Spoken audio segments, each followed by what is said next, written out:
Je veux juste dire qu'au début de cette enquête, j'ai été très claire. J'ai dit qu'il n'y aurait aucune fausseté et aucune homosexualité dans cette enquête, et apparemment certaines personnes ne m'ont pas pris au sérieux ou au pied de la lettre, car beaucoup de petits mensonges sont racontés. C'est ça. Charlie se fait assassiner et les mêmes personnes qui le menaçaient, que ce soit sur le plan de la réputation ou financièrement, essaient maintenant de lui rendre hommage, comme étant mort en ami d'Israël. D'accord, défi relevé. Tous les mensonges seront révélés et nous allons aider à les dévoiler. De plus, hier, nous avons demandé l'aide du public pour identifier 2 personnes que le neveu de Phil Lehman a décrites comme ses amis proches qui ont décidé de retracer le parcours du meurtrier de Charlie. Et ce que nous avons découvert jusqu'à présent est absolument stupéfiant. Cette histoire ne pourrait pas devenir plus folle. Au fait, j'ai parlé à Phil Lehman et je vais vous dire ce qu'il m'a dit et ce qu'il a insisté pour que nous clarifions. Maintenant, je dirais que ça devient bizarre, mais honnêtement, ça l'a été dès le début.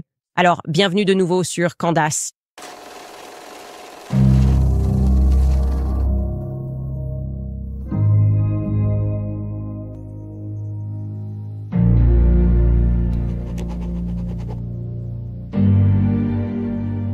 Il lui a fallu un peu plus de 2 semaines, mais maintenant, Bibi Netanyahou, avec peut-être un petit coup de main de Turning Point USA, je pense, publie la lettre d'amour de mai de Charlie Kirk à Israël. Sorti de nulle part, il a été submergé d'amour pour Israël. Et il a décidé d'écrire cette lettre d'amour au Premier ministre sur la façon dont il pourrait se battre plus fort, comment il s'engage encore davantage pour la cause israélienne. Nous allons en parler et nous allons tout simplement démolir ce récit. Charlie est mort pro-Israël. Mais d'abord, je veux revenir directement à ce que nous avons découvert hier pour que vous restiez concentrés. Je vous ai expliqué en résumé que le candidat au poste de gouverneur, Phil Lehman, était, à mon avis, un peu trop impliqué dans l'enquête sur l'assassinat de Charlie Kirk. Il en disait et en faisait un peu trop, son énergie était étrange, et celle de Tiffany Barker aussi. Et nous avons précisé que c'était peut-être simplement parce que, vous savez, c'est un politicien, un aspirant politicien. Peut-être qu'il veut s'imposer comme un leader dans l'Utah. Cet assassinat a eu lieu. Mais j'avais aussi l'impression qu'il en savait peut-être un peu plus qu'il ne le laissait paraître. Maintenant, la famille Lehman en général était partout dans cette enquête. Nous avons présenté et j'ai dit que son nom était Shane. J'aimerais corriger cette information. Son neveu, Shanner Broderick, qui, assez notoirement, a retracé le chemin du tueur avec ses 2 amis proches. Il disait, voilà, c'est ici. L'empreinte de Converse est juste là. Ils ont même créé une carte, d'accord? Shanner a même créé une carte indiquant précisément où le tueur avait marché et les médias ont utilisé sa carte. Et bien sûr, la voiture de Phil Lehman était garée dans l'allée seulement 20 minutes auparavant.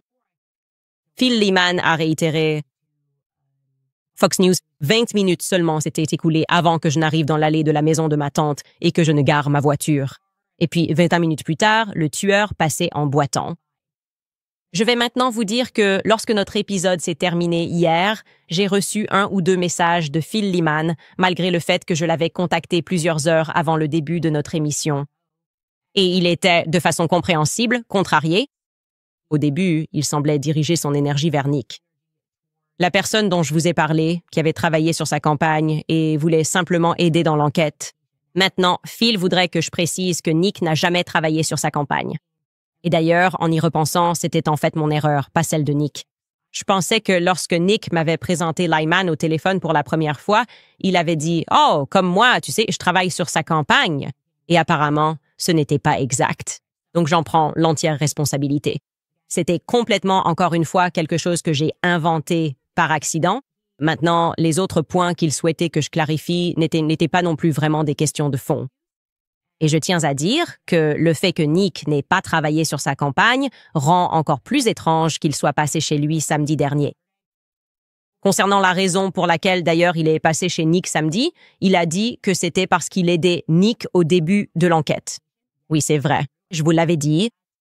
Et Nick lui avait notamment demandé de déterminer à qui appartenait un véhicule blanc.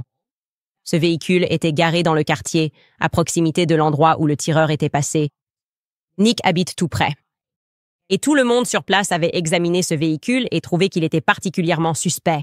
Et Phil était revenu vers lui en disant « Je peux t'aider à en savoir plus sur ce véhicule qui était garé là. » Nick n'avait rien d'autre qu'une photo de ce véhicule, mais cela remonte à plus de 2 semaines. Donc je n'ai aucune idée de pourquoi cela aurait un rapport avec le fait qu'il soit passé chez Nick.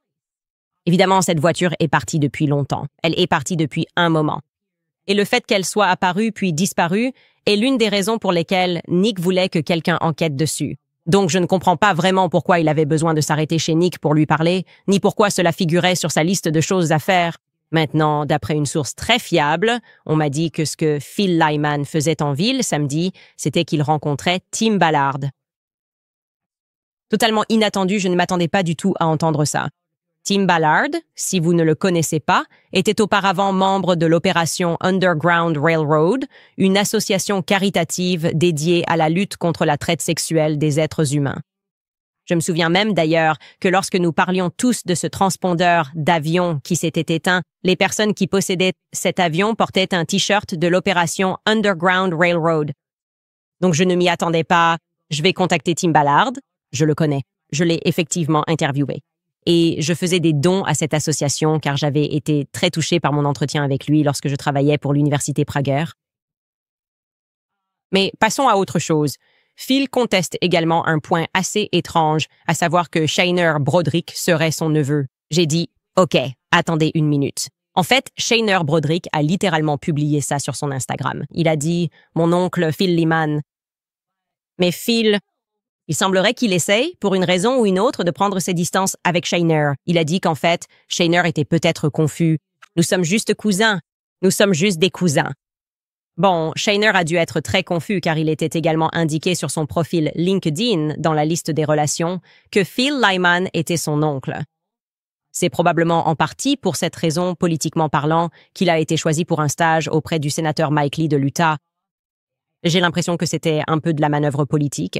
Donc je ne comprends pas pourquoi il dit soudainement que ce n'est pas son neveu. De toute façon, ce n'est pas à moi de décider. Je ne suis pas là pour me mêler d'une querelle de famille.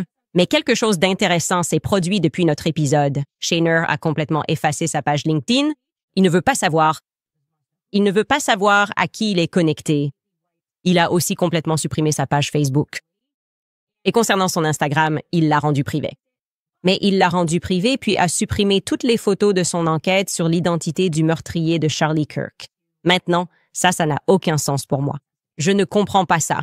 Je n'arrive pas à comprendre pourquoi tu choisirais de tout supprimer dès que je t'ai contacté, au lieu de me parler de ta situation, de m'expliquer pourquoi tu as tourné cette vidéo et peut-être même de me l'envoyer tout simplement. Mais encore une fois, c'est maintenant une impasse. J'ai demandé 3 fois à Phil Lyman par texto s'il pouvait nous aider. Et, plus important encore, identifier les 2 personnes qui étaient sur la photo avec son neveu ou cousin, si on veut. Et il faisait un peu semblant d'être confus au sujet de la photo à laquelle je faisais référence, malgré le fait que je l'avais envoyé plusieurs fois dans la conversation par texto. Et puis finalement, il a dit qu'il n'avait absolument aucune idée de qui étaient ces 2 personnes. J'ai trouvé ça intéressant. C'est censé être ton neveu, ton cousin. Vous traîniez tous dans ce quartier à peu près au même moment. Il est avec ces 2 personnes. Tu n'as jamais entendu parler d'eux. Tu ne les as jamais vus. Rien. Parce que je devais identifier ce gars avec la casquette bleue. Beaucoup d'entre vous l'ont d'ailleurs compris et ont écrit dans la boîte à suggestions exactement ce qui nous intéressait chez cette personne avec la casquette bleue. Vous avez remarqué la même chose que nous. Il ressemble un peu, en tout cas bien plus que Tyler Robinson, à l'image floue de l'individu, celui qui montait les escaliers. Je ne pouvais pas détourner le regard de ça. Je passais en revue les photos et je me disais « J'aimerais juste identifier rapidement cette personne, la cocher et simplement savoir où elle se trouvait parce que, oui, elle semble avoir à peu près la même taille. » C'est étrange. Étrangement, quand je dis étrangement, je veux dire que cela n'est jamais arrivé dans toute l'histoire de nos enquêtes. Personne ne nous a envoyé de mail pour dire qu'il connaissait l'un de ces 2 individus, ni la blonde qui est avec Shainer, ni la personne qui porte le chapeau bleu et qui est avec Shainer. J'ai dit, c'est bizarre. Personne dans tout l'univers de l'enquête Candace Owens. Ça me faisait croire que peut-être ces 2 personnes viennent, je ne sais pas, de l'étranger. Peut-être qu'ils ne sont même pas américains. Il s'avère que oui, nous avons pu identifier l'un de ces individus sur la photo et il est autrichien. Ce n'est pas étonnant que personne ne l'ait reconnu. Je veux dire, quoi? Autrichien? Qu'est-ce que ce type autrichien fait là? Comment en est-on arrivé là? Bref, il s'appelle Gernot Homer et nous avons pu constater que son visage correspondait à des photos d'un article de blog écrit en allemand qui s'intitulait en gros « Randonnée anniversaire, 10 ans à pied jusqu'à la mer ». Le blog parle d'un groupe de trentenaires qui refaisaient une randonnée qu'ils avaient faite ensemble à l'âge de 20 ans. Maintenant, je ne sais même pas si je prononce bien son nom, Gernot. J'imagine que c'est un prénom courant en Autriche. Et il y avait quelques photos de lui disponibles. Nous avons aussi pu constater que son visage correspondait dans une vidéo YouTube d'une entreprise appelée Bearing Point, où on le voit avec un groupe de personnes et il est présenté comme membre d'une de leurs équipes de développement logiciel. Alors écoutons cet extrait de YouTube. Voici le bureau de Bearing Point à Graz. C'est ici que sont concentrées les principales compétences technologiques de Bearing Point. Voici l'une de nos équipes de développement logiciel. Certaines personnes sont des managers et d'autres non. Cela n'a pas d'importance. C'est une seule et même équipe. Très récemment, il a déménagé dans l'Utah selon son profil LinkedIn, que j'espère ne sera pas supprimé. J'aimerais beaucoup entrer en contact avec lui. En mai 2024, il a déménagé dans l'Utah pour devenir ingénieur logiciel chez JP Morgan & Chase. Et je suppose que l'histoire raconte qu'il est devenu le meilleur ami de Shanna Broderick. Je ne sais pas. Nous allons le découvrir. Maintenant, qu'en est-il de l'autre gars? D'accord. Donc hier, on s'amusait un peu à taquiner. On plaisantait sur le récit que Phil Lyman semblait vouloir imposer, suggérant que les soi-disant filles gothiques auraient pu paraître suspectes, qu'elles auraient peut-être pu être responsables ou au moins au courant que la fusillade allait avoir lieu. C'était une partie de son histoire. Il a vu ces filles gothiques et elles semblaient impassibles au milieu de tout ce chaos, tu vois. Et j'ai trouvé que c'était une façon intéressante de décrire quelqu'un comme gothique. Et heureusement, Phil Lyman nous a envoyé des images de lui après que les coups de feu ont retenti. Et je dis bien « coups de feu » au pluriel pour une raison, car nous allons vous montrer cette vidéo. Mais d'abord, je veux récapituler ce que Phil a dit publiquement à propos de l'endroit où il se trouvait lorsque les coups de feu ont retenti, parce que je me souvenais vaguement qu'il avait donné l'impression d'être dehors. C'est d'ailleurs ce qu'il a semblé dire aussi bien à Alex Jones qu'à News Nation, qu'il était dehors. Quand le coup de feu a retenti, écoutons ce qu'il a dit chez Alex Jones. Hier encore, quelqu'un est venu et a dit « Oui, nous avons la vidéo ». Il est descendu du toit, il s'est approché. Il est venu ici sur le parking et est monté dans la voiture avec quelqu'un et ils sont partis. Eh bien, ce n'est pas l'histoire qui a été racontée. C'est qu'il s'est échappé par une autre route. Et il y a des gens qui coordonnent tout ça. Je ne crois pas que ce 3006 qu'ils ont montré, retrouvé dans les buissons, ait jamais été sur le toit. Je pense qu'il était dans les buissons dès le départ.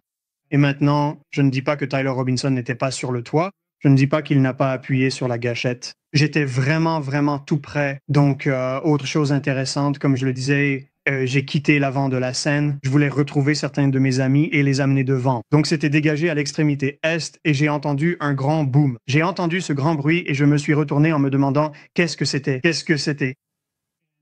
Et très vite, des gens ont commencé à courir. Tout le monde essayait de comprendre ce qui se passait. Et j'ai pensé, c'est un coup de feu.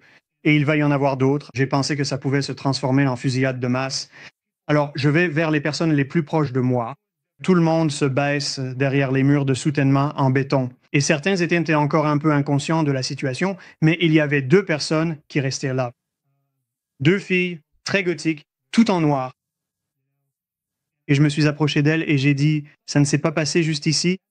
Vous avez entendu ça? C'était bien ici ?» Et elles ont répondu « Oui, c'était juste là-bas. » Donc elles confirment « Oui, le tireur ou d'où venait ce bruit, c'est bien ici. » Ce qui ne m'a pas vraiment frappé, c'est qu'elles ne couraient pas, elles n'avaient pas peur. En fait, en m'approchant, j'ai entendu l'une des filles parler à l'autre pendant qu'elle regardait ses enfants, observant la scène en contrebas avec toutes ces personnes qui fuyaient pour sauver leur vie. Et elle dit « Allez vous faire foutre ».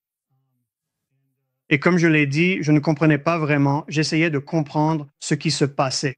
Je me suis dit que c'était une conversation à part, je ne savais pas ce que c'était. Avec le recul, après avoir revu ça encore et encore, je me dis, ces gens n'avaient pas peur. D'accord, et sur News Nation, je veux que vous écoutiez attentivement parce qu'il dit d'abord qu'il était sur le point d'entrer dans le bâtiment quand le coup de feu a retenti, mais ensuite il dit qu'il a couru hors du bâtiment après le coup de feu. Alors écoutons cela. Je suis monté, je devais rencontrer des gens. J'ai dit que j'étais là quand il a commencé. Nous avons parlé. Je me suis dit que j'allais monter pour rencontrer certaines personnes. Je suis monté et j'étais en train de tourner au coin, en entrant dans un bâtiment. J'ai entendu un grand bruit que j'ai cru être juste derrière moi. Je me suis retourné, j'ai regardé la fille qui était là et elle avait l'air un peu stupéfaite. Comme qu'est-ce que c'était? Et je la regarde puis je vois un peu d'agitation. J'ai compris à ce moment-là que c'était un coup de feu. Alors je suis sorti en courant pendant que les gens couraient dans le bâtiment. Je suis sorti pour voir qui c'était. Je me disais, il y a beaucoup d'enfants ici. Et puis quelques minutes plus tard, la police courait en demandant, est-ce que quelqu'un a vu? Est-ce que quelqu'un a vu? Je pense que c'était sur le toit au-dessus de moi. C'est la seule explication que j'ai trouvée, parce que ça devait être vraiment, vraiment proche de l'endroit où je me tenais. Et avec le recul, je pense que c'était probablement au-dessus de moi sur le toit. D'accord, donc quelques-unes de ces déclarations sont ce que je qualifierais de petits mensonges. Eh bien, elles ne sont tout simplement pas vraies, parce qu'à 12h23, selon ces métadonnées, puisqu'il me les a envoyées, Bill Lyman était à l'intérieur du bâtiment. Et il a dû alors, selon notre chronologie, appuyer immédiatement sur « Enregistrer ». Et il n'a pas couru. Il est sorti calmement du bâtiment Sorensen. J'espère que je le prononce correctement, le bâtiment Sorensen, et il n'était pas le seul à marcher calmement. Et d'ailleurs, aucun de ces gens ne me paraît suspect. Ils marchent calmement parce qu'ils sont à l'intérieur du bâtiment, sans vraiment savoir ce qu'ils ont entendu, peut-être, et ils sortent tous plus ou moins calmement. Et je vais vous montrer ces images. Et pour être clair, vous allez voir deux filles qui portent simplement du noir, sans aucune exagération. Est-ce que je qualifierais ces filles de gothiques? En fait, je pense qu'il y en a un qui est en réalité un garçon, mais il porte du noir, pas de maquillage foncé. C'est juste du noir. Et il leur demande, ce que j'entends clairement, il leur demande qu'est-ce que c'était. Donc, je ne sais pas à quel point il était certain que cela aurait pu être une fusillade. Mais je vais d'abord vous laisser regarder, puis nous allons essayer d'améliorer le son, l'audio. Maintenant, si vous écoutez ceci en podcast et que vous ne pouvez pas regarder, vous voudrez peut-être baisser le son car c'est visuel. Regardez.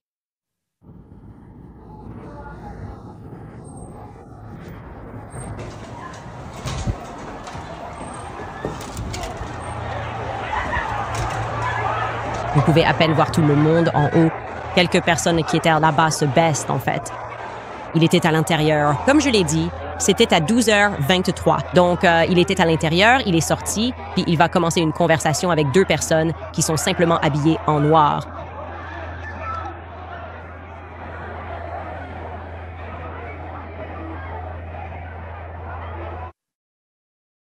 Et puis, vous voyez qu'il continue. Ça dure environ 3 minutes, il descend simplement et engage une conversation avec ses deux filles et elles lui répondent. Il n'y a rien ici qui me semble controversé. Quand il les entend dire quelque chose comme « va te faire voir », c'est avant qu'il ait une conversation avec eux. Ça arrive effectivement. Écoutez bien.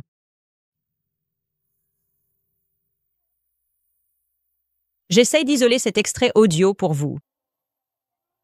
Ce sont les deux filles dont il parle. En fait, je pense qu'il y en a un qui est un garçon.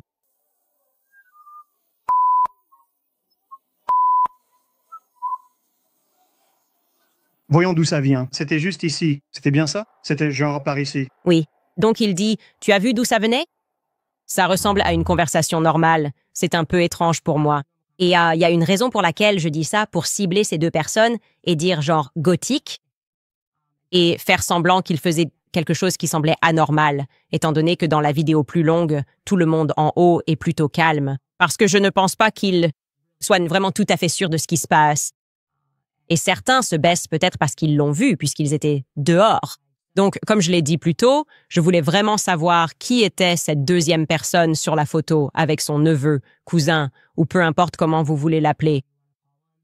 Et nous n'avons eu qu'un seul résultat.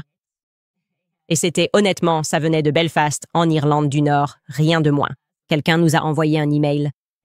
Et il a dit, écoutez, j'ai mené une interview, une recherche sur tout Internet du visage de cette personne, et je n'ai eu qu'un seul résultat grâce à la technologie. Et ce résultat était à Provo, dans l'Utah. Et il m'a écrit que c'était vraiment une coïncidence, parce que non seulement la personne se trouve à Provo pour ce seul résultat concernant ce visage, mais en plus, elle apparaît sur un site web consacré aux abeilles. Et il m'a dit, n'as-tu pas justement fait quelque chose où tu disais que tu avais ce truc bizarre avec les abeilles et que tu pensais... qu'il se passait autre chose. Et mon Dieu, les amis, j'ai failli sursauter quand j'ai appris que le site web dont il parlait, Buzzer and Bees, est un lieu gothique underground à Provo. D'accord. Donc voici le site web. C'est un lieu gothique underground de toutes choses à Provo, le site Buzzard and Bees, et il parle d'un bal gothique. C'est là que le visage de cette personne apparaît, sauf qu'il porte du maquillage pour le rendre, pour avoir l'air un peu plus gothique. Regardez ça. Je vais vous montrer la comparaison côte à côte de cette personne, et je suis certain. Je ne peux pas l'affirmer à 100%, d'accord, parce qu'il faut qu'on trouve le nom de cette personne, mais c'est une correspondance, d'accord? Les oreilles, le menton, tout chez cet individu correspond, mais il est pour l'instant identifié comme un gothique, non identifié, pardon, comme une personne gothique, et il n'est pas non plus identifié comme l'ami proche de Shanna Broderick, que l'on ne retrouve nulle part ailleurs, ou bien les gens ne connaissent pas cette personne. On pense peut-être aussi qu'il vient de l'étranger. Maintenant, rapidement, concernant notre question à propos de Mike Mitchell, n'est-ce pas? Je disais que c'était assez étrange et évident qu'ils essayaient de protéger ce détective Mike Mitchell. Nous avons aussi appris qu'il est chef scout chez les Mormons, LDS. Mais normalement, si vous avez une longue carrière comme policier, vous apparaissez dans de nombreux articles. Et ensuite, nous avons reçu quelques pistes qui, je pense, ont permis de clarifier exactement quel genre de détective il était et peut-être pourquoi il n'apparaissait pas dans beaucoup d'articles, car il était apparemment un détective sous couverture. D'après tous les témoignages, c'était un détective en ligne. Apparemment, si c'est bien le bon Mike Mitchell et vu la période à laquelle il est devenu détective sous couverture, j'ai une forte intuition que c'est le bon. La bonne personne, car il dit, vous savez qu'il a été dans la police pendant 25 ans? Cet individu a commencé sa carrière en 1999. Son travail, le détective Mike Mitchell, consistait à créer des messages en ligne pour piéger des pédophiles. D'accord, en faisant semblant d'être mineur. Vous savez, vous avez entendu parler de ce genre d'opération. En tant qu'officier, vous faites semblant d'être mineur et vous voyez les personnes qui essaient d'entrer en contact avec vous. Et ensuite, vous procédez à une arrestation. Nous pouvons donc jeter un œil à cet article de novembre 1999. Il est écrit que la police surfe sur Internet pour attraper des pédophiles. Et il nous dit que Mike Mitchell est assis à un bureau tapant sur un clavier d'ordinateur et devient un garçon. Il est en train de discuter avec quelqu'un en ce moment. Ces messages sont pleins de fautes de frappe, d'erreurs d'orthographe et de phrases enfantines. Mike Mitchell n'est pas un garçon, c'est un détective de police à la recherche d'un pédophile. Mais la personne traquée ne le sait pas. Mitchell, un détective du bureau du shérif du comté de Salt Lake, enquête sur les crimes sexuels contre des enfants sur Internet depuis environ 1 an. Je ne pense pas que les gens réalisent à quel point c'est vaste, leur dit-il. D'accord, donc je trouve ça intéressant. D'accord, et on ne peut pas alors dire « D'accord, faisons un saut ici ». Ce n'est pas parce qu'il crée des messages en ligne avant tout que cela signifie nécessairement qu'il est la personne qui a rédigé les faux messages de Lee, et je ne l'insinue pas, mais je trouvais cela assez intéressant parce que lorsque nous avons parlé de George Zinn, qui était le faux garçon ce jour-là, et dont nous découvrons ensuite qu'il est impliqué dans la pédophilie, n'est-ce pas? Et il se fait arrêter parce qu'il a des enfants victimes d'abus sexuels sur son téléphone. Personne absolument méprisable. Cela nous a vraiment amené à nous demander, encore une fois, je l'ai déjà dit dans un épisode précédent, s'il avait été victime de chantage d'une manière ou d'une autre pour jouer le rôle du faux garçon et donner au tireur le temps de s'échapper. Je trouve simplement cela intéressant. Il se passe beaucoup de choses en ce moment, les gars, et nous nous rapprochons définitivement de ce qui s'est passé ce jour-là. Et nous avons beaucoup de pistes qui arrivent. Et je veux dire que je souhaite recentrer votre attention et maintenant ouvrir cela à l'international parce que j'ai une intuition sur l'identité de ce gamin gothique. D'accord? Quelqu'un a assisté à ce bal gothique à Provo, dans l'Utah. Peut-être que quelqu'un à l'étranger reconnaît cette personne. Comme je l'ai dit, je parierais qu'il ne vient pas de l'Utah parce que je n'ai jamais vu aucun signalement arriver. Quelqu'un disant « J'étais au lycée avec lui ». Et oui, c'est là-dessus que je veux que vous concentriez votre attention. Envoyez vos informations à CandiceOwens.com. Encore une fois, je vous rappelle, s'il vous plaît, ne nous envoyez pas, parce que nous sommes une si petite équipe, ne nous envoyez pas de vidéos TikTok en disant « Vous devriez regarder ça » ou « Regardez cette théorie ». Réservez cela au simple fait d'identifier nos comptes lorsque vous êtes sur ces applications spécifiques. Et nous prendrons le relais à partir de là. Nous devons passer à L'héritage de Charlie Kirk, je suis vraiment remontée à ce sujet et je suis assez dégoûtée par beaucoup de choses que j'apprends. Et avant de faire cela, je veux d'abord passer la parole à Riverbend Ranch parce que j'ai beaucoup parlé de Riverbend Ranch. Ils ont des steaks fantastiques, vraiment les meilleurs que vous puissiez goûter. Leur bœuf Black Angus est d'ailleurs célèbre pour sa saveur exceptionnelle. Au cours des 35 dernières années, Riverbend Ranch a hissé le bœuf Black Angus à un tout autre niveau en créant un troupeau d'Angus d'élite. Ils utilisent la technologie des ultrasons pour sélectionner des bovins génétiquement supérieurs en privilégiant la saveur et la tendreté. Chaque année, Riverbend Ranch fournit environ 850 taureaux Angus noirs d'élite, possédant une génétique spéciale à plus de 260 éleveurs de l'ouest des États-Unis. Ces ranchs partenaires reçoivent une prime substantielle de Riverbend Ranch pour l'élevage de ces veaux sans utilisation d'hormones de croissance ni d'antibiotiques. Et chaque automne, les veaux porteurs de cette génétique d'élite retournent à Riverbend Ranch pour passer l'été suivant dans les pâturages luxuriants de montagne. Désormais, lorsque vous achetez chez Riverbend Ranch, vous soutenez non seulement les 64 cow-boys et leurs familles qui travaillent sur ce ranch, mais vous soutenez également plus de 260 autres ranchs américains et les centaines de familles américaines qui travaillent sur ces ranchs, c'est né aux États-Unis, élevé aux États-Unis et transformé ici même aux États-Unis. La viande est affinée à la perfection pendant 21 jours et elle est expédiée directement du ranch jusqu'à chez vous. Ce n'est pas votre bœuf Angus noir ordinaire. C'est une viande plus savoureuse et plus tendre que le meilleur bœuf Angus que j'ai jamais goûté. Alors, dès maintenant, rendez-vous sur riverbenderranch.com. Utilisez le code promo Candice au paiement pour obtenir 20 $ de réduction sur votre première commande. Je vous promets que vous serez impressionné. Rendez-vous sur riverbenderranch.com et utilisez le code promo Candice. Je veux aussi vous parler des produits Beekeepers Natural, car en tant que maman de 4 enfants, la vie ne s'arrête jamais. Entre déposer les enfants à l'école, le travail, les voyages, les rendez-vous, et soyons honnêtes, les microbes sont partout.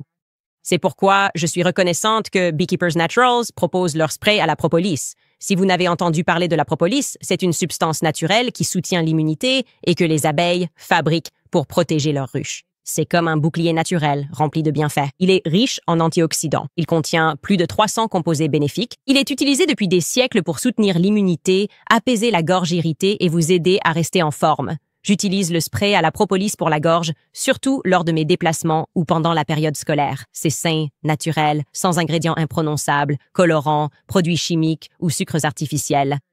Beekeepers Naturals a récemment lancé une version de leur spray nasal adapté aux enfants. La brume est très douce et délicate, donc les enfants l'utilisent vraiment. Que vous soyez un parent occupé ou que vous souhaitiez simplement soutenir votre système immunitaire de façon naturelle, c'est vraiment une révolution. Aujourd'hui, Beekeepers Naturals vous propose une offre exclusive. Rendez-vous sur beekeepersnaturals.com/Candice. Entrez le code Candice lors du paiement et vous bénéficierez de 20% de réduction sur votre commande. Les produits Beekeepers Naturals sont également disponibles chez Target, Whole Foods, Amazon, CVS et Walgreens. Encore une fois, c'est beekeepersnaturals.com/Candice. Entrez le code Candice. Bon, les amis, alors allons-y. Je veux dire, les attaques n'ont pas cessé. Mais les attaques qui me visent sont en fait positives, car elles me donnent de plus en plus d'énergie. Je comprends parfaitement ce qui se passe. Les personnes qui se battent pour l'héritage de Charlie Kirk, je dois dire ceci. Vous savez quoi? Je commence à penser, et dites-moi si vous trouvez ça fou, mais je commence à croire que l'assassinat de Charlie Kirk était quelque chose d'analogue à un régicide, non? L'assassinat d'un roi. Pour installer un nouveau dirigeant que le roi n'aurait jamais approuvé, n'est-ce pas? Peut-être des gens autour de lui qui conseillaient le roi, des personnes qui l'ont peut-être trahi, parce qu'il y a tout simplement trop de choses que je découvre et qui ne collent pas pour moi. D'accord? Il y a aussi, je veux le dire, trop de premières fois qui ont précédé cet événement. D'accord? Une personne qui m'a envoyé un email m'a dit « Hey, j'ai fourni des gilets pare-balles à Charlie pour toutes ses tournées sur les campus. » Et soudainement, le semestre dernier, au printemps dernier, lors de la dernière tournée sur le campus, ils ont annulé mon contrat avec eux. Ils n'ont pas voulu renouveler. Quand je leur ai demandé pourquoi, ils m'ont dit que Charlie voulait prendre une direction différente en optant plutôt pour un gilet militaire en métal, je crois que c'est ce qu'il a dit, et il a dit que cela n'avait aucun sens. Il a fait comprendre cela. D'accord. Donc Charlie ils ont décidé d'utiliser une nouvelle entreprise, même si je ne pense pas qu'ils portaient réellement de gilet pare-balles ce jour-là. Donc ce qui s'est passé là, je ne suis pas sûre. Quelque chose d'autre qui me dérange vraiment, simplement parce que j'ai fait ces visites de campus, c'est la question de savoir pourquoi Charlie devait faire 2 événements dans l'Utah à seulement 20 jours d'intervalle. D'accord? Il était censé faire UVU, puis aujourd'hui, il devait faire juste 20 jours plus tard USU. Maintenant, ces 2 campus sont à un peu moins de 2 heures de route l'un de l'autre. Pourquoi diable aurait-il programmé ces événements séparément? Ce n'est pas comme ça que Turning Point USA décide habituellement de ces événements. Si vous devez faire 2 arrêts dans un même état, il les enchaîne parce que ça n'a pas de sens, que ce soit en termes de carburant ou de déplacement, d'entrer et sortir d'un état. En plus, ils n'ont qu'un nombre limité d'événements, non? Donc, ils veulent s'assurer de pouvoir parcourir tous les États-Unis et voir le plus d'étudiants possible à chaque tournée. C'est comme ça que ça fonctionne. Je sais comment ça marche parce que je viens de Turning Point USA. D'accord. J'ai tourné avec eux chaque année, à l'exception de cette année, depuis que j'ai commencé à travailler pour Charlie. Donc, ça m'a juste paru très étrange. D'accord. Nous avons aussi reçu, ou peut-être devrais-je dire, ce n'est peut-être pas étrange, juste quelque chose de nouveau peut-être. Nous avons également reçu beaucoup d'informations selon lesquelles l'hôpital où Charlie a été emmené n'était pas l'hôpital le plus proche. Et ce n'aurait pas non plus été le premier choix d'hôpital pour quelqu'un souffrant de ce type de blessure. C'était par exemple un centre de traumatologie de niveau 3. Il a été emmené dans un petit hôpital régional. Cet hôpital était un peu plus éloigné et il était aussi moins équipé pour le type de traumatisme qu'il a subi. Il a été emmené au Timpanogos Regional Hospital. Et autre nouveauté, cet hôpital venait d'annoncer l'arrivée d'un tout nouveau PDG et chef chirurgien nommé Andrew Zenger. Beaucoup de nouveautés en ce moment. Et pour être clair, en général, ce sont les États qui dictent le protocole et vous êtes tenu, après avoir un certain nombre de participants à un événement, d'avoir une ambulance en attente. Et je ne connais pas la loi de l'État de l'Utah, mais j'ai aussi trouvé ça étrange qu'il n'y ait pas eu d'ambulance sur place. Encore une fois, corrigez-moi si je me trompe, mais cela m'a semblé inhabituel. Maintenant, concernant d'autres nouveautés, ils ont annoncé le même jour qu'Andrew Zenger était nommé nouveau PDG. C'était aussi le jour où ils ont annoncé la tournée de Charlie. Ils ont annoncé 5 dates et 2 d'entre elles étaient dans l'Utah, réparties tout au long du mois, et il est également intéressant de noter que le FBI de l'Utah a aussi eu droit à une toute nouvelle équipe d'employés. Le département du FBI de l'État, sous la direction de Kash Patel, a non seulement licencié le chef du bureau de l'Utah, mais aussi d'autres personnes. Vous pouvez voir cela dans l'article du Daily Mail, où il relate qu'après la mort de Charlie, les questions autour de Kash Patel se sont multipliées lorsqu'il a été révélé qu'il avait décimé la direction du FBI de l'Utah avant l'assassinat de Charlie Crooks. C'est vrai. Il a licencié la chef parmi d'autres personnes et l'a remplacée par Robert Bowles en août. Je crois que pour Robert Bowles, en fait, c'était sa première semaine quand Charlie a été abattu. Et c'est quelqu'un qui a été à Washington, D.C. pendant des décennies. Donc, cela me semble être une affectation inhabituelle de vouloir tout recommencer en supposant qu'il est une femme et des enfants et de déménager dans l'Utah. Mais bon, encore une fois, tout me semble un peu trop neuf. Ensuite, je parle à la personne dont je vous ai dit que je l'avais reconnue et qu'elle avait désactivé les caméras à la minute. C'était quoi, la 4e minute après que Charlie a été abattu? La caméra arrière, parmi toutes celles où tu prends la caméra avant, je ne sais pas. Encore une fois, je ne suis pas là pour interpréter comment les gens pourraient réagir lors d'une situation d'urgence, mais j'ai trouvé étrange qu'il soit là en général, en fait, qu'il soit resté derrière Charlie tout le temps. Je n'ai jamais vu ça. Il n'a jamais été derrière moi lors d'un événement. Il n'a jamais traîné autour de moi lors d'un événement. Et j'ai posé la question à ce sujet. J'ai demandé à propos de sa présence derrière Charlie et aussi à propos de l'appel téléphonique mystérieux qu'on l'a vu passer environ à la 3e minute après l'assassinat de Charlie. Et il m'a dit explicitement qu'ils essayaient quelque chose de nouveau ce jour-là. Comme si c'était quelque chose de nouveau. Charlie est super ambitieux. Et concernant l'audiovisuel, ils essayaient quelque chose de nouveau et ils voulaient de pouvoir le transmettre instantanément à l'Arizona. Rien de tout cela n'a de sens pour moi, parce que ces événements sont généralement diffusés en direct, mais encore une fois, c'était quelque chose de nouveau. D'accord. Alors, restons sur ce thème. Tu veux savoir autre chose qui était totalement nouveau avant cet événement? Le point de vue de Charlie sur Israël. D'accord. Alors, laisse-moi dire ceci pour que tu puisses l'entendre. Le point de vue de Charlie Kirk sur Israël n'était pas en train de commencer à changer. Il avait complètement changé. D'accord. Il n'y a pas de si, il n'y a pas de et, il n'y a pas de mais à ce sujet. Israël le savait. Turning Point USA le savait parce que Charlie était explicite. Alors ma question est, pourquoi Turning Point USA ne fait-il aucune déclaration et ne met-il pas fin à cette nouvelle tentative d'Israël de mentir et de faire semblant qu'à la fin, Charlie écrivait simplement des lettres d'amour à Israël, leur donnant une perspective du genre « Voici comment nous pouvons gagner la propriété, voici ce que vous devez faire. Vous devez travailler avec ce Hillel, peu importe ce que c'est. Ce sont les mêmes personnes qui m'accusent d'antisémitisme. Vous devez travailler encore plus avec ces gens-là. » Et il ne faisait que le mettre par écrit. C'était un email. Qu'est-ce qu'il partageait là? Le New York Post, le Israeli Post, c'est ça? Qu'est-ce qu'il partageait là-bas? Il écrivait son profond amour pour Israël. Il n'avait rien d'autre à faire en mai. Il a écrit son profond amour pour Israël dans une lettre adressée à Netanyahou. Netanyahou a dit qu'ils étaient proches, mais dans la lettre, Charlie met son numéro que Netanyahou n'avait apparemment pas. Et on est censé croire, au fait, est-ce qu'il a envoyé ça par email? Est-ce que quelqu'un peut clarifier? Est-ce que c'était un email qu'il partageait ou est-ce qu'il lui a envoyé par courrier? Est-ce que quelqu'un peut partager ça, s'il vous plaît? Je suppose que c'était un email. Est-ce que quelqu'un peut partager le timestamp de ça juste pour authentifier cet email? Parce que je suis très au courant de ce qui se passe, d'accord? Et je ne sais pas comment les dirigeants de Turning Point USA arrivent à dormir la nuit, d'accord? Je ne comprends pas comment vous pouvez vous présenter comme une organisation chrétienne sans vous consacrer à la vérité. Peu importe le prix à payer, vous dites la vérité. C'est tout, d'accord? Vous ne le cachez pas. Vous n'essayez pas de l'obscurcir. Vous n'essayez pas de dire, eh bien, attendez les événements commémoratifs avant qu'on commence à chercher qui l'a assassiné. Vous dites la vérité et vous la dites immédiatement. Et je ne pense pas qu'ils en soient capables. J'ai une idée de pourquoi c'est ainsi. Je pense que les mêmes personnes qui faisaient la pression sur Charlie font pression sur eux. Je le sais. Donc, ils pourraient avoir besoin de mon aide. D'accord, je vais dire ceci et je mets au défi les dirigeants de Turning Point USA de publier une déclaration très claire affirmant que je mens si ce n'est pas vrai. Environ 48 heures avant la mort de Charlie Kirk, Charlie a informé des personnes chez Turning Point ainsi que des donateurs juifs et un rabbin qu'il n'avait pas d'autre choix que d'abandonner complètement la cause pro-Israël. OK, Charlie en avait fini.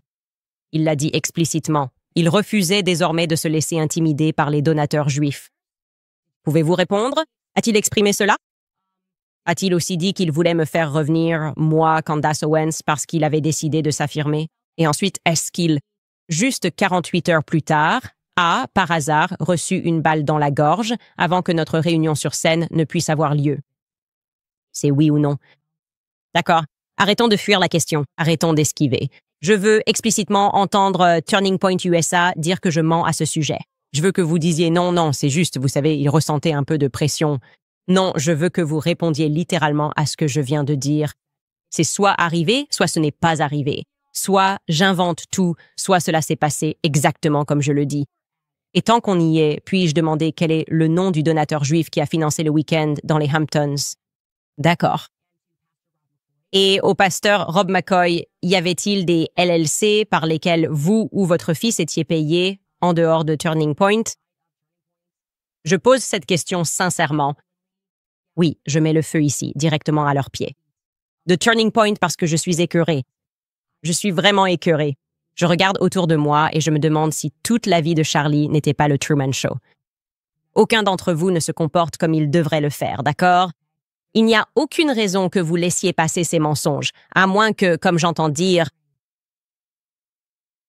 à moins qu'il ne soit vrai qu'il y avait un énorme pactole en jeu. Et si Charlie avait déclaré radicalement qu'il en avait fini avec Israël? Si Charlie disait qu'il n'avait pas d'autre choix que d'abandonner la cause pro-Israël à cause, et je cite, des donateurs juifs, du comportement des donateurs juifs. S'il a dit cela, oui ou non, eh bien, je ne sais pas. Peut-être que certaines personnes ne voulaient pas prendre ce risque, qu'ils deviennent en quelque sorte ce que sont devenus Candace Owens et Tucker Carlson à Turning Point USA avec toute cette visibilité. Une telle présence sur les campus universitaires? Peut-être qu'ils ne voulaient pas prendre ce risque. Vous voyez, je ne suis qu'une seule personne, donc c'est facile d'essayer simplement d'annuler ma vie et de mentir sur moi chaque seconde de chaque jour. Mais Turning Point USA, je pense, est devenu un peu plus grand que Charlie et je ne vais plus permettre que ce mensonge et ce récit persistent, alors répondez aux questions par oui ou par non. Et je vais, encore une fois, vous mettre au défi de mentir. Et si vous mentez, je vais révéler ces mensonges et je vais commencer à publier des vidéos, en fait. Voilà où j'en suis. Assez de jeux, assez de laisser Israël manipuler un récit que vous savez être faux. Charlie n'est pas mort en étant pro-Israël. Il n'est pas mort pour Israël. Il ne s'est pas sacrifié en tant qu'ami d'Israël. En fait, les amis d'Israël faisaient vraiment beaucoup de pression sur lui et il en avait assez. Il a finalement pris sa défense et j'en suis fière. Et je vais dire ceci, tu sais quoi? Quelque part, Charlie regarde, d'accord? Et j'espère qu'il sait que nous sommes réunis, d'accord? Nous sommes sur scène en ce moment et les donateurs juifs sont très en colère à ce sujet, extrêmement en colère. Mais ça fait du bien de savoir qu'à la fin, la vérité va l'emporter. Accepte mon défi ou pas. Avant de passer à certains de vos commentaires, je vais vous parler de quelques-uns de nos autres sponsors. Nimi Skincare en fait partie. Il y a une raison pour laquelle nous aimons tous l'automne. Bien sûr, c'est l'air, les feuilles qui changent. C'est une saison de transition, mais cette transition peut aussi être difficile pour notre peau. La fin du soleil d'été et le vent d'automne peuvent rendre votre peau fatiguée, sèche et terne. Si vous voyez dans le miroir que votre peau a perdu son éclat avec la saison, je dois vous parler de mon incontournable, Nimi. Vous savez que j'adore Nimi. Nimi est la raison pour laquelle ma peau reste nette, ferme et éclatante, peu importe le temps. Leur routine anti-âge en 3 étapes est la défense parfaite contre le changement de saison. Elle contient des ingrédients puissants, prouvés cliniquement, qui restaurent la barrière de la peau, exactement ce qu'il faut pour lutter contre l'air sec de l'automne. Elle stimule la production de collagène pour atténuer les ridules. Il retient l'hydratation et illumine votre teint, redonnant à votre peau l'éclat sain de l'été. Voici ce que je préfère. Nimi est fabriqué aux États-Unis. Dans un monde des soins de la peau dominé par des marques étrangères, Nimi formule et produit tout ici même, aux États-Unis. Ils offrent une qualité de classe mondiale, tout en restant fidèles aux valeurs qui nous sont chères, à savoir la foi, la famille et bien sûr, la liberté. Numéro 1, la liberté et notre foi en notre famille. Vous ne devriez pas avoir à compromettre vos valeurs pour obtenir des soins de la peau exceptionnels. Avec Nimi, vous n'avez pas à le faire. En préparant la nouvelle saison, assurez-vous que votre peau soit prête. Profitez de 10% de réduction sur nimiskincare.com. Utilisez le code Candice10 au paiement pour soutenir une marque qui soutient ce pays et voir les résultats vous-même. Encore une fois, c'est nimiskincare.com. Utilisez le code promo Candice10 et vous bénéficierez de 10% de réduction. Le coût de la vie reste totalement incontrôlé. Je veux vous parler d'American Financing, car beaucoup de gens comptent bas sur leur carte de crédit pour couvrir les dépenses essentielles. Si cette dette s'accumule, vous n'êtes pas seul. Les Américains doivent plus de 1000 milliards de dollars en dette de carte de crédit. Vous avez peut-être pensé à contacter mes amis d'American Financing, mais hésitez parce que vous ne vouliez pas perdre votre faible taux hypothécaire. Bonne nouvelle.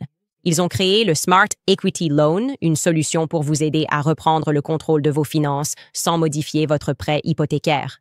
Contrairement à une ligne de crédit hypothécaire HELOC à taux variable, le Smart Equity Loan offre un taux fixe, assurant un paiement mensuel prévisible et une tranquillité d'esprit. Ce prêt vous permet d'utiliser la valeur nette de votre maison pour rembourser des dettes à taux élevés, libérer votre trésorerie et garder votre taux hypothécaire bas. Commencez en 10 minutes, aucun frais initial ou caché.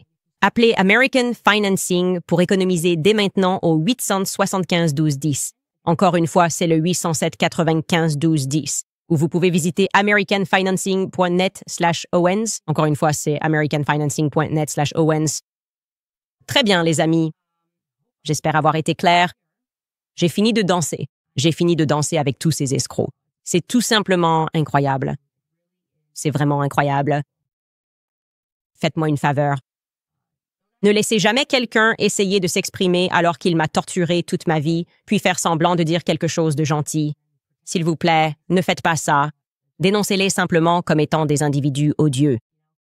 Quand vous vous retrouvez dans un monde où, quelques jours avant la mort de Charlie Kirk, quelqu'un comme Laura Loomer le traite d'antisémite, alors qu'elle est financée par l'un des donateurs de Charlie, Bob Schulman, qui fait ensuite un virage à 180 degrés et prétend maintenant qu'elle se bat moralement contre moi pour m'empêcher d'enquêter sur le meurtre de Charlie.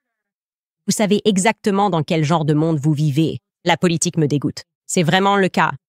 Tous ceux qui ont un petit rêve comme se lancer en politique. Je déteste ces gens. Je déteste tous ceux qui sont impliqués en politique. Tout tourne autour de l'argent. Ils vendent tous leur âme pour de l'argent. Et il n'y a pas de vraie relation. Et j'espère que vous êtes en train d'apprendre cela si vous recevez une leçon à ce sujet en ce moment. Et ce n'est ni la gauche ni la droite. Je pense que c'est quelque chose que j'ai appris. Ce n'est ni la gauche ni la droite. Ce sont juste des individus qui vendent leur âme. Commentaire de Rose. Rose écrit « Peu importe les vidéos que j'ai vues de gens de gauche ou de droite te traitant de fou, moi, j'appelle ça du fake et du gay. Tu as tout mon soutien. La vérité est tout ce qui compte et le Christ est roi. Oui, voilà le truc. Les gens reconnaissent la vérité quand ils l'entendent, d'accord? Tu reconnais la vérité quand tu la vois. C'est quand les gens mentent et que tu peux voir la campagne. Maintenant, c'est évident, non? Ce sont toujours les mêmes personnes qui font des vidéos en même temps, qui publient en même temps. Des gens qui reçoivent de l'argent par l'intermédiaire d'un agent d'Israël d'une manière ou d'une autre. J'ai aussi des contrats. J'ai aussi des contrats sur la façon dont ces gens sont payés, soi-disant des 501c3, qui se consacrent à la communauté des chrétiens. Je veux dire, c'est vraiment un marché inquiétant. Mais on pourrait penser qu'après un assassinat, les gens s'ancreraient dans la réalité, qu'ils diraient « je veux combattre le mal » et qu'ils s'engageraient donc envers la vérité. Ce que je vois en ce moment est tout simplement stupéfiant. C'est vraiment le cas. Je veux dire, je crois que son nom en ligne est Anomaly AJ. Il a tweeté « Est-ce que c'est ce qui s'est passé après l'assassinat de JFK? Est-ce que tous ses amis se sont précipités pour dire « N'enquêtez pas, n'enquêtez pas. Acceptez le récit tel qu'il est. Peut-être que nous n'étions pas vivants, peut-être AJ. » Murphy écrit « Je suis un progressiste qui n'est pas d'accord avec toi sur beaucoup de choses, mais en tant que catholique également, je vois l'Esprit Saint œuvrer à travers toi pour trouver la vérité. Nous menons une guerre spirituelle contre le mal. La gauche et la droite doivent s'unir pour combattre l'autoritarisme. Comment faire cela d'ailleurs? Je veux dire à ces gens chez eux, retirez vos enfants de ces écoles, toutes. Je ne saurais trop insister là-dessus. Faites l'école à la maison, à vos enfants. Faites en sorte que cela fonctionne, quoi qu'il arrive. Arrêtez de les envoyer à l'université. Il existe un véritable réseau souterrain. C'est un réseau souterrain communiste. C'est réel. C'est 100% réel. Ce n'est pas imaginaire. Et ce qu'ils veulent, la seule ressource que ces gens veulent, ce sont vos enfants. C'est une chose simple que vous pouvez faire. Je sais que cela demande beaucoup d'adaptation. Je me lève et je fais l'école à la maison à mes enfants. Mais d'ailleurs, c'est aussi la chose la plus gratifiante au monde. Vraiment. Ça vient tout juste de commencer cette semaine. Donc ça ne fait que 2 jours, mais c'est incroyable à quel point cela me rend heureux de savoir que je fais quelque chose pour aller à contre-courant alors que nous glissons de plus en plus vers un régime autoritaire. Ashlyn Bigelow écrit, plaidant pour une sortie hebdomadaire de Candace, suivie de « Je tiens à m'excuser pour mon ton d'il y a 10 secondes. » Ouais, je suis un peu... Ouais, je devrais faire ça. Tu as raison. Et oui, je devrais m'excuser pour mon ton d'il y a peut-être 5 minutes. J'essaie d'être plus consciente, mais bon sang, je travaille sur cette colère. J'essaie de vraiment apprécier à quel point tout ça est faux et ridicule. Comme si je voyais juste ces gens dire « passe à autre chose concernant Charlie. C'est bien, nous acceptons le récit et laissons le FBI agir. Nous faisons comme si ces mensonges et incohérences ne comptaient trop pas. » Et aussi travailler en coulisses avec exactement les personnes qui torturaient un Charlie. Ça, c'est tout simplement inacceptable. Ce n'est pas permis. Nathalie écrit « Candace, je suis surexcitée en te regardant aujourd'hui. Tu es en feu devant ton public. Continuons à prier, tout le monde. Le Christ est roi. » Merci beaucoup, Nathalie. J'apprécie vraiment. Et j'apprécie tout votre soutien. Marzi, merci pour ton soutien. Marzi écrit « Hey Candace, dans mon super chat d'hier, j'ai confondu le keyholing et le rebond interne de la balle. » Et j'ai confondu le rebond interne de la balle. Ah, d'accord. Je me souviens que tu avais commenté à ce sujet. Le keyholing, c'est quand la balle est trop lente, qu'elle tourne sur elle-même et provoque un impact externe. L'autre cas, ce sont les balles flipper, qui rebondissent à l'intérieur, causant des dégâts internes à la cible. Donc les balles flipper sont celles qui causent des dégâts internes. Très intéressant. Georges écrit « On t'aime, Candy !» Je prie pour que la vérité éclate bientôt. Continue ton excellent travail. La vérité, Georges, c'est inévitable. C'est vrai. Ce n'est pas amusant d'être un menteur parce qu'il faut se tortiller. Et j'apprécie la façon dont ils ont joué leur carte ici. Je comprends tout à fait la stratégie qu'ils ont adoptée ici. Ils mentent. Il y a eu beaucoup de mensonges depuis le tout début et l'idée que Charlie a été parjuré à sa mort s'arrête aujourd'hui. Ça s'arrête aujourd'hui. Écrit « S'il te plaît, reste en sécurité. » Si j'achète un t-shirt, s'il te plaît, ne fais pas comme Cardi B et ne me critique pas pour mes exercices triples. Au fait, nous avons de nouveaux produits dérivés. C'est vous qui l'avez demandé. On va aussi s'assurer que vous ayez l'équipement le plus adapté sur vous. On ne sait pas vraiment, mais ce qu'on sait, c'est que le nouveau mug Stanis vient de sortir. Il est plutôt sympa. On ne sait pas vraiment, mais on sait. Et on va bientôt vraiment savoir si tu vois ce que je veux dire. D'accord? Donc, tu peux te procurer ta tasse Stanis sur le site CandiceOwen.com. Il y a aussi des t-shirts disponibles pour toi. Quelqu'un a demandé un débardeur, donc on en a aussi. Enfin, on vous propose un peu d'équipement. On en sortira d'autres à l'avenir aussi parce que c'est l'ambiance. C'est ça l'ambiance. Fais confiance à ton instinct. Et j'ai adoré que dans l'épisode d'hier, le commentaire numéro 1 disait que Charlie disait toujours ça, genre « fais confiance à ton instinct ». Il y a quelque chose là-dedans. Et je me rends compte de plus en plus, les gars, qu'on a une intuition divine. C'est notre instinct. Ton instinct, c'est ton instinct divin. Et on sait tous qu'il y a quelque chose qui ne va pas ici. Et les médias n'ont jamais autant travaillé pour essayer de nous dire « non, non, non, circulez, il n'y a rien à voir ». Et oui, je proclame le régicide. D'accord? Je n'aime pas ça. Et on s'en rapproche. Donc, encore une fois, soyez très, je dirais, prudents ou plutôt attentifs. C'est un meilleur mot ici. Soyez très attentifs si vous nous envoyez un email à tipsetcanizone.com. Nous travaillons toujours à identifier notre suspect gothique. Ce n'est pas la fille qui porte du noir, mais plutôt la personne qui était sur les photos avec le neveu, le cousin Broderick. Et si vous savez quelque chose, merci de nous envoyer vos informations à tipsycanizone.com. Nous aurons plus d'informations pour vous demain, d'autres choses que j'ai gardées pour moi concernant l'endroit où nous entendons que Charlie a été blessé. Donc, je déteste vous laisser sur un suspense. En fait, je ne déteste pas vous laisser sur un suspense. Ça vous fait revenir et je vous aime. Vous nous donnez la force de continuer à nous battre. On se retrouve demain.